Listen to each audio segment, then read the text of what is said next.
Hello, c'est Aline de Tomber du ciel. Alors, une petite vidéo parce que je suis un peu inspirée ces derniers temps par rapport à tout ce qui est en lien avec les enfants rois. Les enfants qui ont de la peine à attendre quand on leur demande d'attendre et d'assouvir leurs besoins immédiatement. Parfois, ça fait partie de ces enfants un peu hypersensibles qui ont justement une tolérance presque zéro à l'attente, hein, quand le système nerveux est un peu mis à rude épreuve parce que le besoin de boire, de manger, de dormir n'est pas satisfait. Euh, c'est comme si c'était urgent.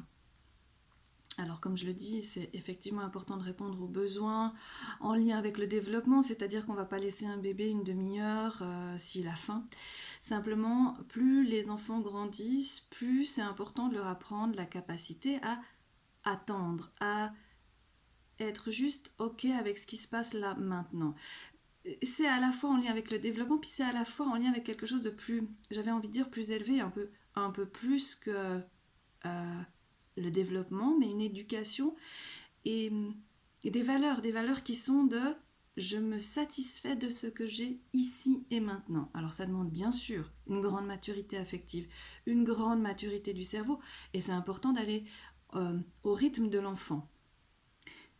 C'est aussi important que les parents acceptent de ne pas répondre tout de suite tout le temps. Mais pas pour apprendre la frustration. Si c'est en lien avec le besoin du parent, de ne pas le faire tout de suite ici et maintenant, c'est aussi important qu'il se respecte et qu'il accepte que, en face, le besoin n'est pas répondu euh, et qu'il peut y avoir frustration et qu'il peut y avoir crise. Et c'est pas pour autant qu'on a un mauvais parent. Euh, je lis plusieurs ouvrages et je lis les expériences qui me viennent. Et c'est vrai que ce que je crains pour ces enfants, qui deviennent non pas des rois mais parfois des tyrans, c'est l'addiction. Euh, c'est qu'ils deviennent addicts. Et bien sûr que je suis en train de lire le magnifique ouvrage de Laurent Huguely que je vous conseille, qui s'appelle La Mère. Et c'est comme si on n'arrivait pas à se satisfaire. Je suis en train de lire ce passage-là de ce qu'on a. Il faut toujours plus, toujours plus, toujours plus, toujours plus. Et ça fait des enfants qui sont toujours assoiffés.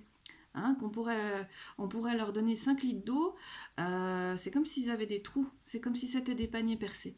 Et je pense qu'il est temps maintenant d'accepter que ce qu'on leur donne est suffisant, suffisamment ok pour nous, hein, la mère suffisamment bonne, ça on a beaucoup entendu, mais il y a quand même des inconscients collectifs qui disent, et moi elle m'est tournée dans ma tête de maman, c'est si tu le fais pas assez, tu n'es pas assez bonne comme mère. Je pense que les pères peuvent se dire la même chose à des moments donnés.